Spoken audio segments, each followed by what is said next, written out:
awitin na tunay po na kung saan ay pagpapala po sa ating buhay, na makita po natin yung mensahe ng awit. Amen. God's Word changes lives. Amen. Alam niyo po, sabi ng Bible, no, ang mga tao sa sanlibutan, no, sa sanlibutan ito ay binulat ng Diyos ng sanlibutan. No? Yung mga taong hindi nananampalataya sa Diyos.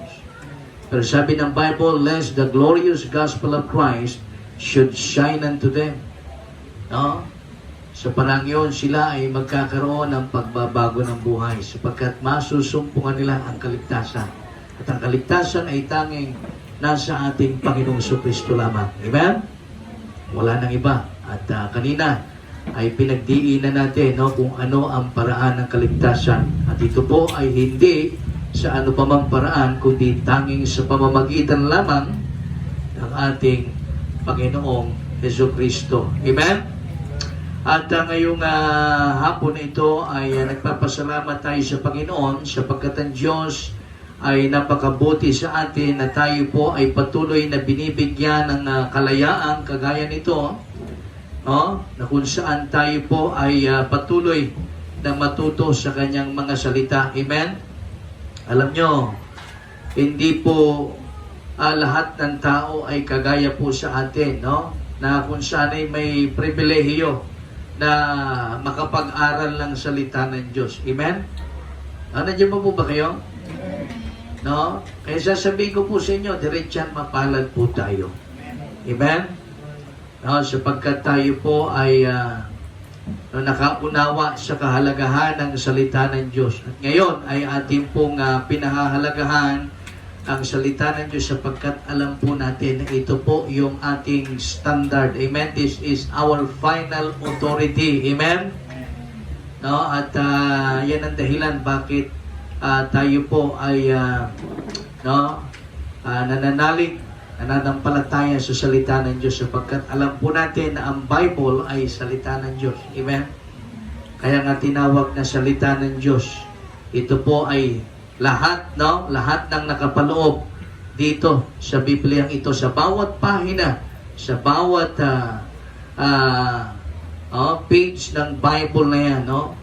Ang lahat ng mababasa po natin yan po ay salita ng Diyos. Amen? Ito po yung inspired, amen? Inspired word, no? Ng ating Panginoon. Ito po yung preserved, not just only preserved, but inspired. Amen? Nandiyan pa po ba kayo?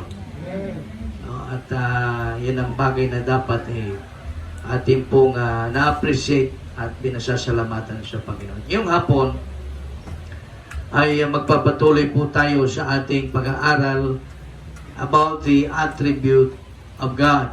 Amen? So, anong letter na po tayo? Letter N. Amen? Tama ba?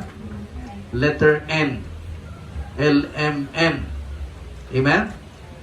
So, ano ang sunod na attribute? God is true. Amen? But before that, mga kapatid, inahaya ko po lahat at tayo po ay tumayo at manalangin sa Panginoon. Aming Diyos na dakila at makapangyarihan sa lahat, Diyos na may lalang ng langit at lupa, salamat po, Panginoon, sa iyong kadakilaan, salamat sa iyong katapatan, at salamat, O Diyos, sa pribilehiyo muli na kami po ay magkasama-sama upang Ikaw, O Diyos, ay aming sambahin sa Espiritu at katotohanan.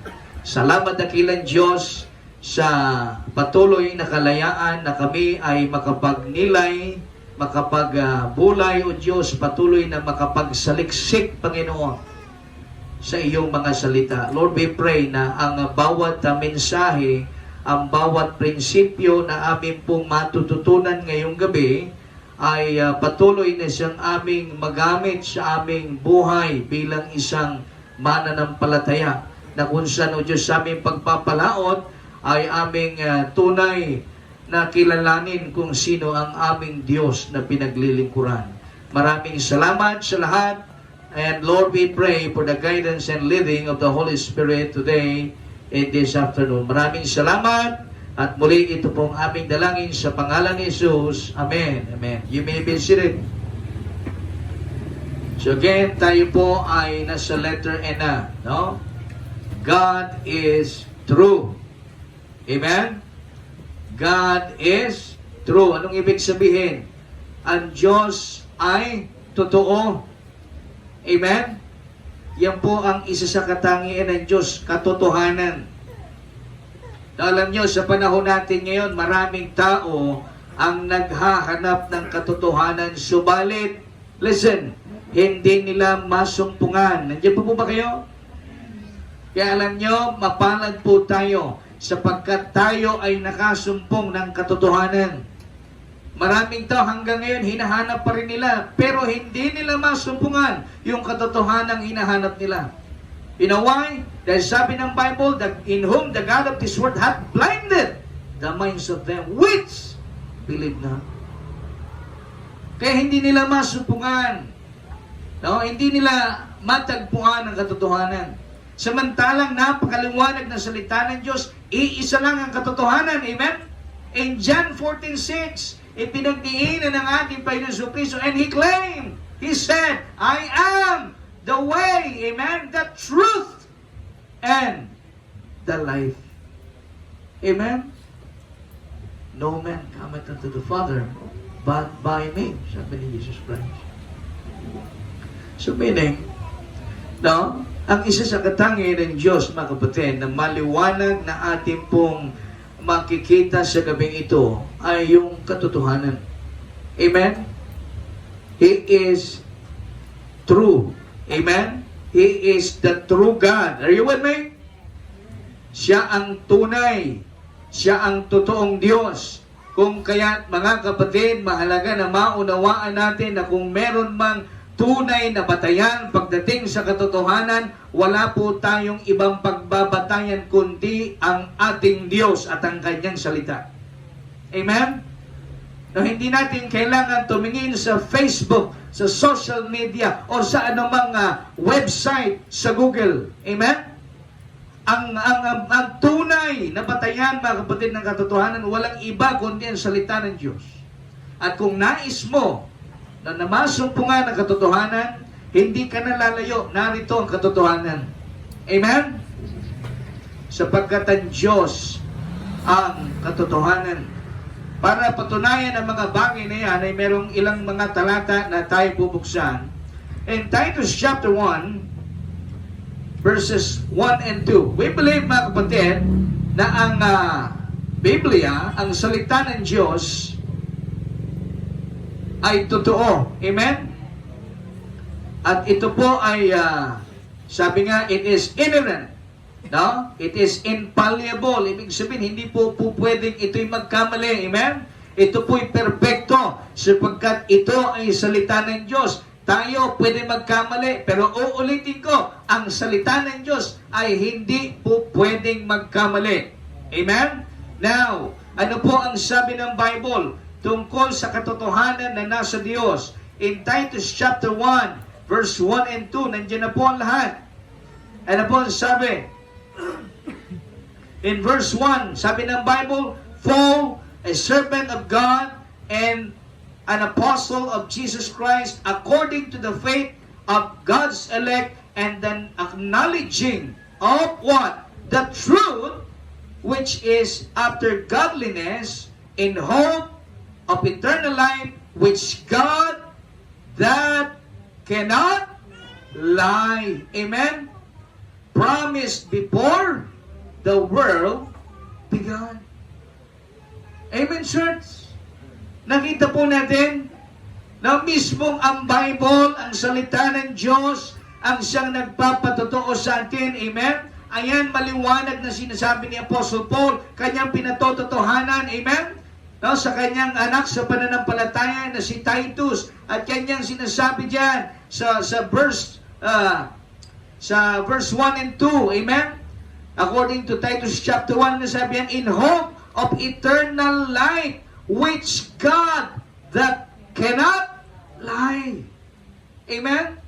Alam niyo ba, mga kapatid, kung ano yung isang bagay na hindi kayang gawin ng Diyos, yun ay ang magsinungaling. Amen, church? Yes. At yan ang sabi ng salita ng Diyos sa atin, for God cannot lie. Amen? Nangako ang Diyos ng buhay na walang hanggan sa atin. At yung pangakong yun ay hindi lamang hanggang pangako. Yung pangakong yun ay tinupad ng Diyos. Amen? Kaya nanaog si Kristo sa lupa at ipinako sa krus. Amen? Upang tukdin yung plano ng kaligtasan. At dahil sa ginawa ni Kristo, nagkaroon ng fulfillment yung plan of salvation na kung saan ipinangako ng Diyos bago pa ang pundasyon ng sanlibutan. Amen? Mga kapatid, mahalaga po na maunawaan po natin na isa sa katangian ng Diyos, siya ay totoo. Amen? Nandiyan pa po ba kayo? God is true. Amen? Kaya nga mga kapatid, naroon makita po natin ang Diyos ay totoo. Kaya nga in return, alam nyo ba, dapat sana maging totoo rin tayo sa Diyos. Kasi God is true to us. Siya po'y totoo sa atin, hindi tayo niluloko ng Diyos. Amen? Pero bakit minsan, hindi tayo nagiging totoo sa Diyos, niluloko natin ng Diyos, dinadaya natin ng Diyos. Amen? Maaring hindi nakikita, ni pastor o ng ibang kapatiran o ng ibang tao sa paligid mo yung ginagawa mo, pero listen, lahat ng ating ginagawa, yan man ay hayag o hindi, yan ay nakikita ng Diyos.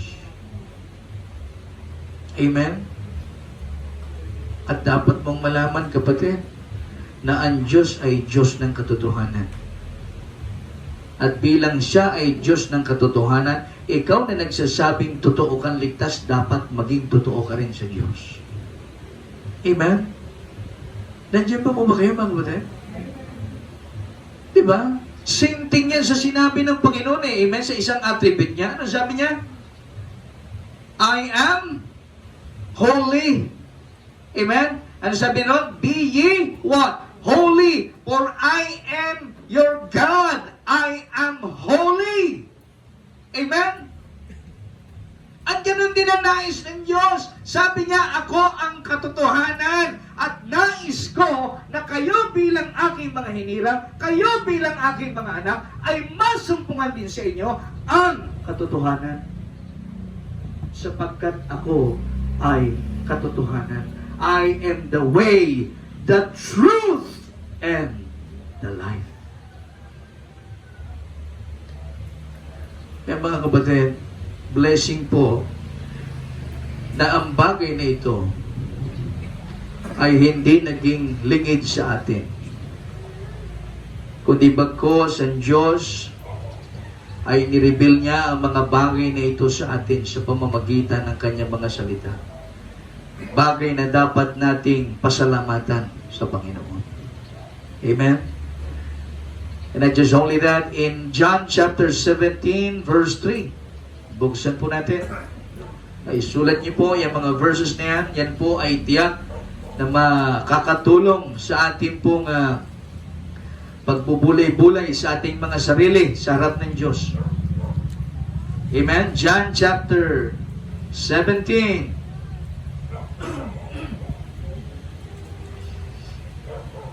nakita po natin. Verse 3. Say aloud amen. Kung nandiyan na po kayo.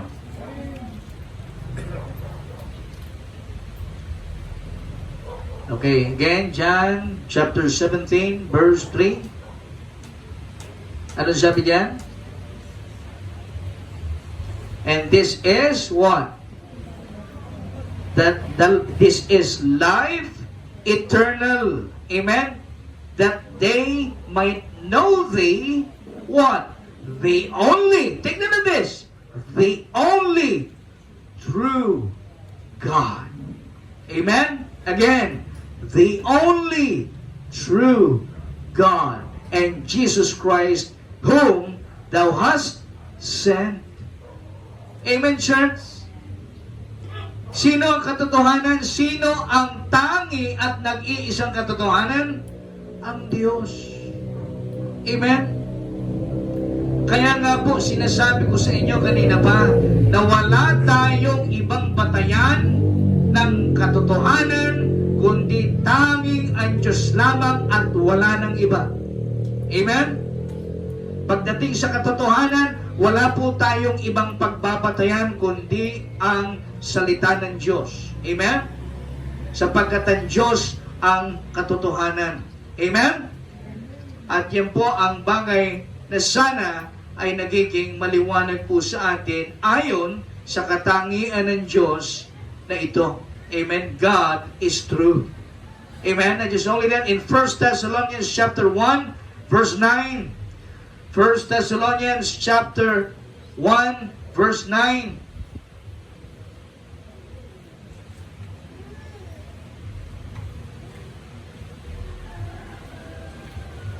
Sige po, buksan natin.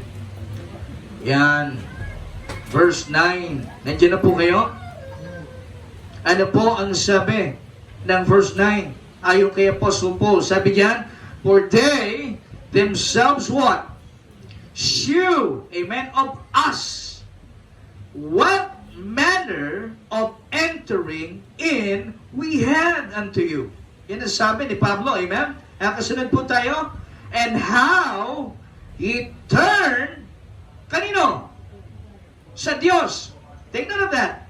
Ano po yan ha? Capital G po yan. No? Turn to God from idols to serve the living and true God. At alam niyo ba ang blessing ngayon mga kapatid? Salamat dahil tayo po ay natauhan. Amen? Nalaman po natin yung katotohanan. Kaya kung dati tayo po ay nagsisilbi, tayo po ay sumasamba sa mga Diyos-Diyosan na hindi naman masasabi na tunay na Diyos, salamat sa salita ng Diyos na nagpaunawa sa atin na walang ibang nag-iisa at tanging Diyos kundi ang ating Panginoong Jesucristo. Amen? He is the only true God. And praise God for that. Mga kapatid. Alam nyo, salamat sa Panginoon.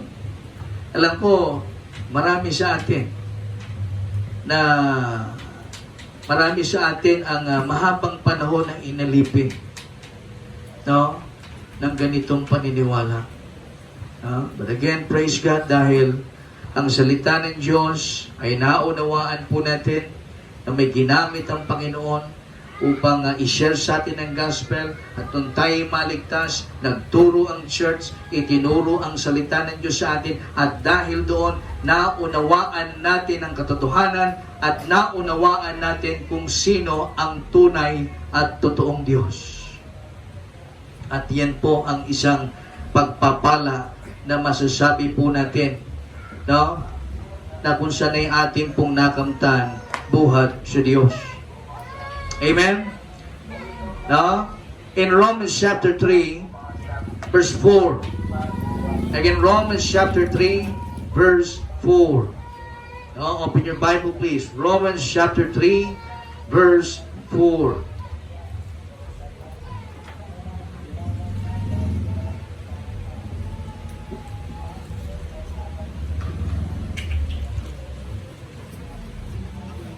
Say amen kung nandiyan na po kayo. Again, Romans chapter 3, verse 4. Ano pong sabi ng Bible, mga kapatid?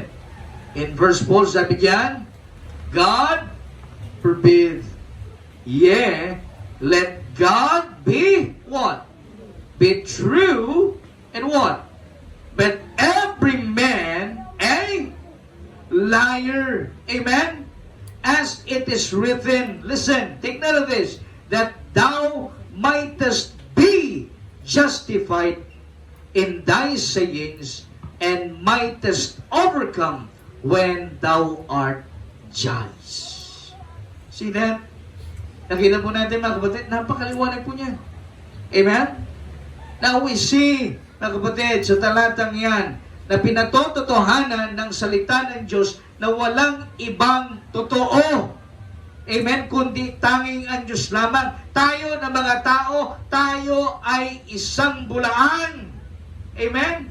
Kung ikukumpara sa tunay at totoong Diyos, tayo po ay sinungaling. You know why? Dahil tayo, mga kapatid, ang ating nature ay corrupted. Pwede tayong ma-deceive. Amen? Nandiyan pa po ba kayo? Pwede tayong ma-tempt. Pero ang Diyos kailanman, hindi siya pwedeng ma-deceive, hindi siya pwedeng ma-tempt sapagkat siya'y Diyos. At siya'y tunay at totoong Diyos. Kaya nga mga kapatid, yan ang katangian ng Diyos na kung saan, alam nyo, dapat po nating panghawakan. Amen? Nandiyan pa po ba kayo?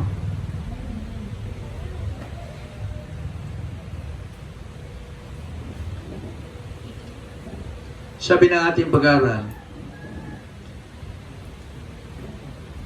according to A.W. Strong, he writes, by truth we mean that attribute of the divine nature in virtue of which God's being and God's knowledge eternally conform to each other. Naunuan po natin mga kapatid, again, by truth we mean, yung tinutukoy po natin na katotohanan. Amen? Nandiyan po ba kayo? Ay alin?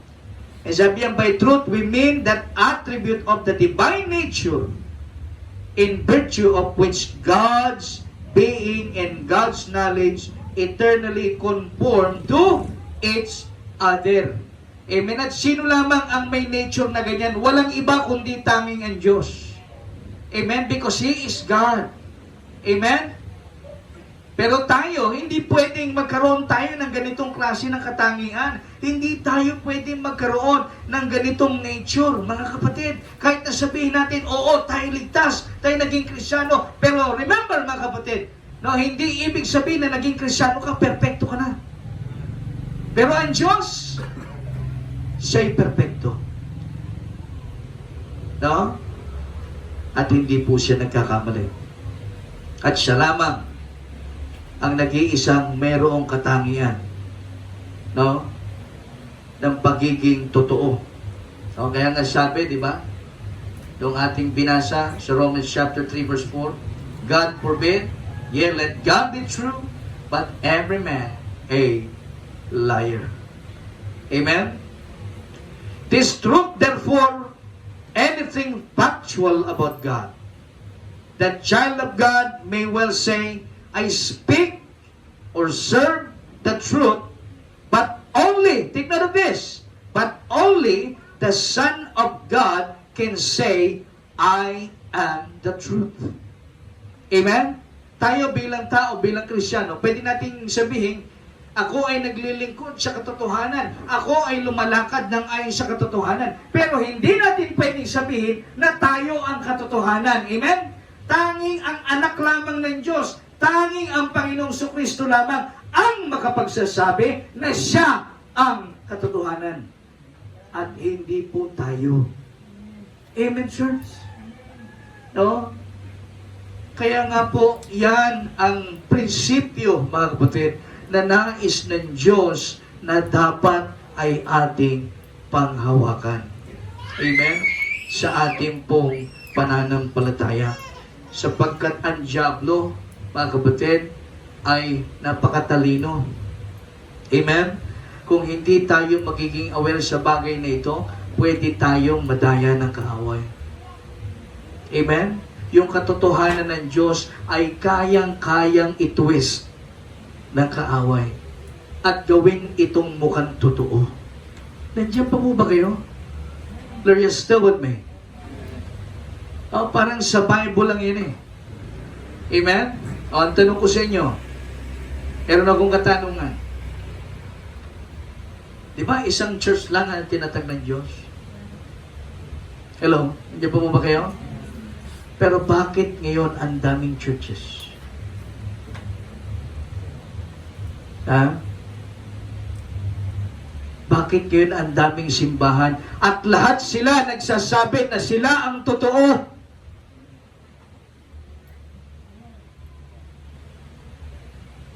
Hello? Nandiyan po ba kayo? So, paano natin i-refute yan? Diba, isa lang ang tinatag ng Diyos na Iglesia in Matthew chapter 16, verse 18. Anong sabi niya roon? That thou art Peter, upon this rock I will build my church. Amen? Not your church, but my church, sabi ni Jesus Christ. I will build my church, sabi ng Panginoon. Hindi niya sinabing, we will build. Sabi ng Panginoon, I will build my church. And the gates of hell shall not prevail against it. Yan ang sabi ng Panginoon. No? So, ibig sabihin, ang Diyos nagtatag ng iglesia. No? Isang church lang po yun. Pero bakit yun ang dami? No? Anyone?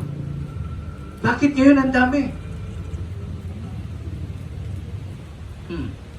Anyone? Sino ang gusto sumagot?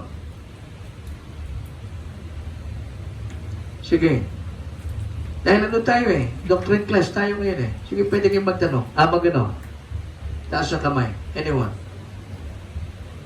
Bakit?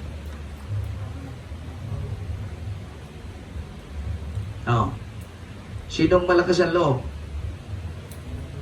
Brotherman na naman.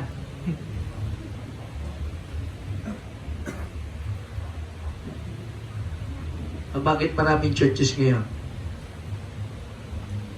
Dahil, alin? Dahil, merong alin? Dahil merong alin? Merong pera. Maraming budget. Ha? Anyone? Paano natin malalaman yung peke? Sige, sino gusto sumagot? Nasa kamay. Anyone? Brother Leone. Amen. Dapat alam mo muna ito para may comparison. Amen. Praise God. Naunawa po natin mga kapatid. Dapat alam mo yung totoo. Yung totoo, amen? Yung original, mga kapatid. Kasi kung hindi mo alam yung totoo, yung original, hindi mo mati-distinguish kung ano yung fake. Amen? Di ba kahit sa pera, kung hindi mo alam yung totoong pera, mahihirapan kang ma-distinguish yung peke. Nandiyan pa po ba kayo, mga kapatid? Kaya dapat alam natin kung ano yung totoo. Amen? At walang ibang totoo kundi ang Diyos at ang kanyang salita. Amen? Yan, mga kapatid, ang blessing, no? Sa ating pong pag-aaral na ito, na itinuturo sa atin ng Diyos na walang ibang katotohanan maliban sa Kanya na Diyos. Amen? Now,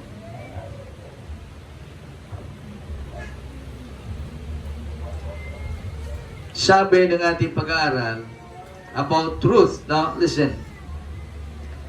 Sabi dito, this may be taken a step. Listen. Again, this may be taken a step farther and stated that he not only cannot lie. Nandiyan pa po ba kayo? Nakakasunod tayo. But that he need not lie. Amen?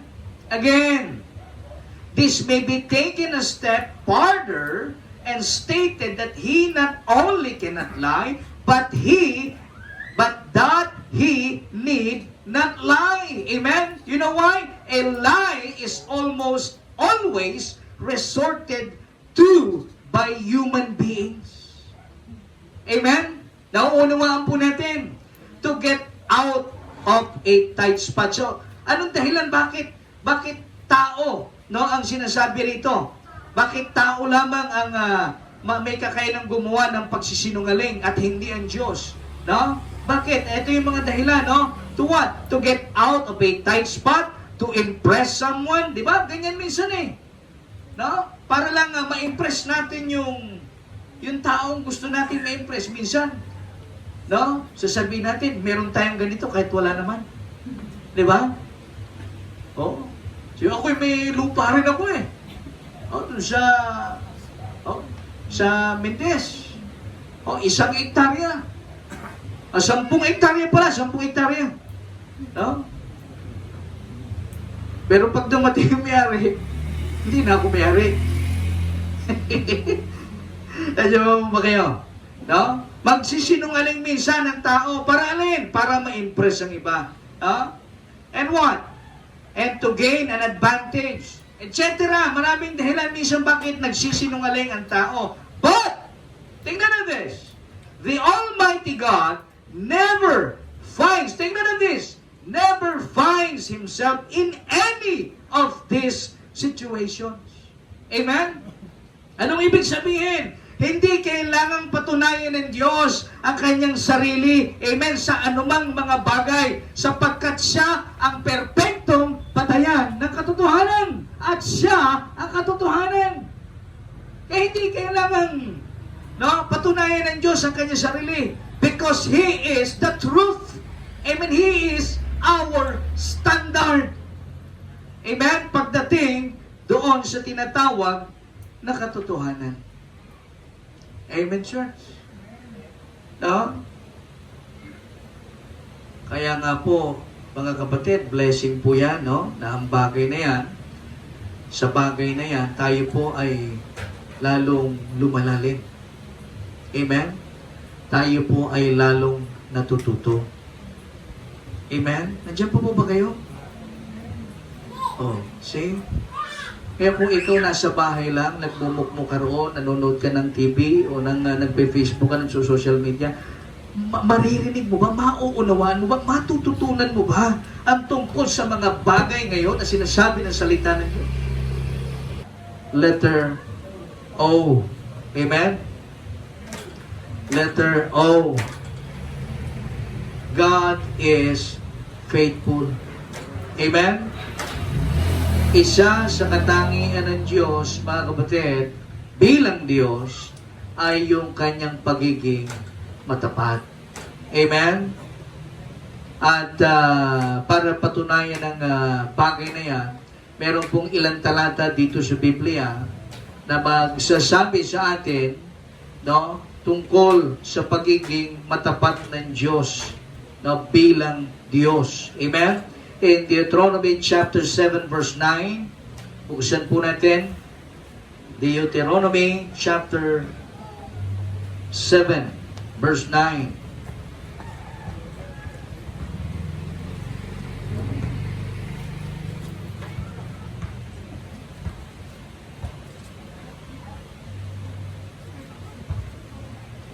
Yan. Again, Deuteronomy chapter 7 verse 9. Say amen. Kung nandiyan na po kayo. Ano po sabi ng verse 9? Sabi niya, know therefore, nakasunod po, that the Lord thy God, He is God. The faithful, take note of that. The faithful God. He is not just only God, but He is a faithful God. Amen? Which keepeth covenant and mercy with them that love Him and keep His commandments to 8,000. Imagine that! To 8,000 generations.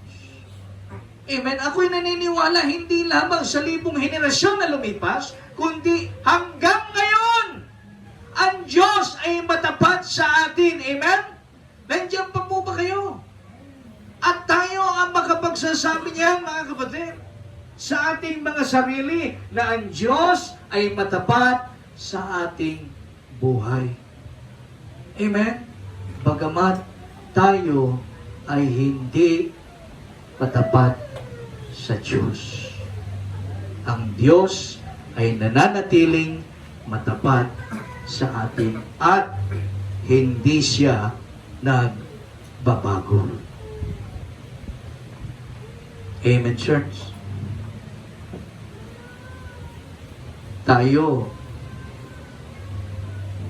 Pwede tayo magbago. Pero ang Diyos, hindi siya nagbabago. Sapagkat isa sa kanyang katangian, now, He is a unchanging God. He is immutable. Amen? At kung ano yung kanyang katangian, yun siya. Amen? Hindi siya pwede magbago. Amen? Kung siya'y matapat ngayon, at kung siya'y matapat noon, hanggang ngayon siya'y matapat. Kaya nga sabi ko sa inyo, tanging tayo mga kapatid ang makapagsasabi sa sarili natin kung gaano katapat ang Diyos sa atin. Amen? At sa bagay na yan, listen, sa bagay na yan, ano ba ang dapat na maging response natin sa Diyos? Amen? For His faithfulness to us. Amen? Dahil matapat siya sa atin. Amen? Siya Diyos na matapat, sabi ng Biblia. Amen? Kaya nga, alam nyo, naalala ko yung sinabi ni Apostle Paul sa 1 Corinthians chapter 4 verse 2. Siguro mas maganda kung bubuksan natin. Amen? Alam nyo kung bakit? Kasi kailangan nating i-relate no? Sa katangian ng Diyos, yung ating katangian bilang kanyang mga anak. Amen? Kaya nga, di ba may sinasabi, like father, like son. Nandiyan po ba kayo? Please, still with me. Ang hindi lang natin kayang gayahin, yung deity ng Diyos. Amen? Yung kanyang pagiging Diyos. No? Pero yung katangian ng Diyos, pwede nating, no? Gayahin. Amen? At ang Diyos lamang ang may kakayanan, mga kapatid, na kung saan magbigay po sa atin ng ganong katangian. Nandiyan na po kayo? 1 Corinthians chapter, ito po yung sinabi ni Apostle Paul, mga kapatid. No, anong sabi sa verse 2? Sabi niya, moreover, ano sabi? Moreover, it is what? Required. You see the word required here? Amen? Required. Amen? In stewards, that a man be what? Be found faithful. Amen? Nandiyan pa po ba kayo? Alam niyo mga kapatid, kapag sinabing required, ibig sabihin, ano ibig sabihin? Ibig sabihin, kailangan. Amen? At sino nagsabi? Bible ang nagsabi sa atin. Ang sabi ng Bible, moreover, it is required. Amen? Amen? To a steward. Sino ba yung steward? Amen? At kaninong steward? Ang tinutukoy diyang steward, yung mga ligtas, yung mga Kristiyano. Amen? At kaninong steward? Steward ng Diyos, katiwala ng Diyos. Amen? Nandiyan pa po ba kayo? So, ibig sabihin, mga kapatid, tayo bilang katiwala ng Diyos, nire-required po ng Diyos sa atin na tayo ay masumpungang nagtatapat. Amen? Nandiyan pa po ba kayo? Yan man ay sa ministry, yan man ay sa panalangin, yan man ay sa giving, yan man ay sa church attendance, ano man ang ating ginagawa, rest assured na yan ay ginagawa natin para sa Panginoon na naroon yung katapatan. You know why? Because God is faithful. Amen? God is faithful. Amen? Ang Diyos ay matapat, hindi lamang sa isang tao, kundi sa lahat. Amen? Kaya nga dito sa ating binasang talata, di ba, sa Deuteronomy chapter 7 verse 9, ang tinutukoy po rito, mga henerasyon. Mga salin lahi, mga kapatid. Amen? Nandiyan pa po ba kayo? Patunay na ang Diyos, mga kapatid, sa lahat ng panahon, siya ay matapat na Diyos. Amen? In Psalms 36 verse 5. In Psalms 36 verse 5. bilang karagdagan, no? Sa mga talata na kung saan ay nagpapatunay sa pagiging matapat ng Diyos sa atin. Book of Psalms, number 36, verse 5. Amen? Nandiyan na po kayo? Say amen. Yan, ano po ang sabi ng Psalms 36, verse 5. Ang babasahin ko po, sundan niyo po sa inyong mga Bible, no? 36, verse 5. At ito po ang sabi ng Bible dyan. Verse 5 says, Thy mercy, O Lord, is in the heavens. No? Take note, in the heavens. Plural po yan. No? Ibig sabihin, mula sa first heaven hanggang third heaven. No? Makita po natin na yung kahabagan ng Diyos ay talagang naihahayag. Amen? Nagmamanifest yung mercy ng Panginoon. And, take note of this, and thy faithfulness, yung katapatan ng Diyos, what? Reacheth unto the clouds. Wow. Amen? Ibig sabihin, yung katapatan ng Diyos, no? Mula langit hanggang lupa. No? Naaabot yung mga ulap, sabi ng Bible. Amen, yun po'y tanging pagsasalarawan lamang, mga kapatid. Pero ang bagay na gusto ng Diyos na maunawaan po natin ngayong gabi, na ang katapatan ng Diyos. Listen, ang katapatan ng Diyos ay napakalaki. Amen? Imagine, naabot pati yung ulap. Mataas pa sa building. Amen? Nandiyan po ba kayo? Mataas pa rin sa Eiffel Tower. Amen? Ano ba yung pinakamataas na building? Kahit sa Mount Everest, mas mataas pa. Amen? Nandiyan po ba kayo? Are you still with me? Ha? Oh. Umiyak si Alicia. Hindi bebe. Alam mo, pinagalitan ka, ha? Joke lang yun. Okay. See? Nakita mo na rin, mga kapatid. Oh. At hindi lamang po yan. In Psalms 89, Psalms 89, verses 1 and 2. Psalms 89, verses 1 and 2.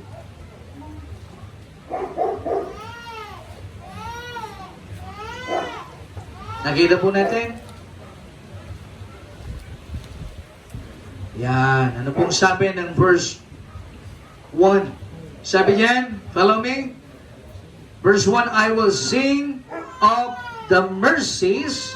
See that? Mercies of the Lord forever. With my mouth I will make known thy faithfulness to all generation. Amen? See that? To all generation. Hanggang sa salin lahing ito, mga kapatid. No? Nakaabot. No? Nandiyan pa po ba kayo? Umalingaw-ngaw. Ang alin? Yung katapatan ng Diyos sa atin. Amen? At yan ang sinasabi ng Bible. No? Na yung katotohanan yan, no? Ay maipaalam. Nandiyan pa po ba kayo? Maipaalam sa lahat ng salinlahi. Amen? Verse 2, ano sabi? For I have said, mercy shall be built up forever, thy faithfulness shall thou establish in the very heavens. Amen? Amen, church? Napakaliwanag po ng Bible. Napakaganda ng salita ng Diyos. Amen?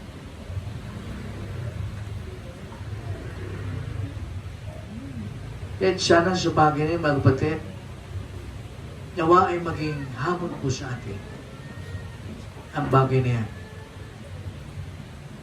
Na makita natin sa buhay natin na ang ating Diyos na pinaglilingkuran ay matapat na Diyos. at siya ay hindi nagbabago.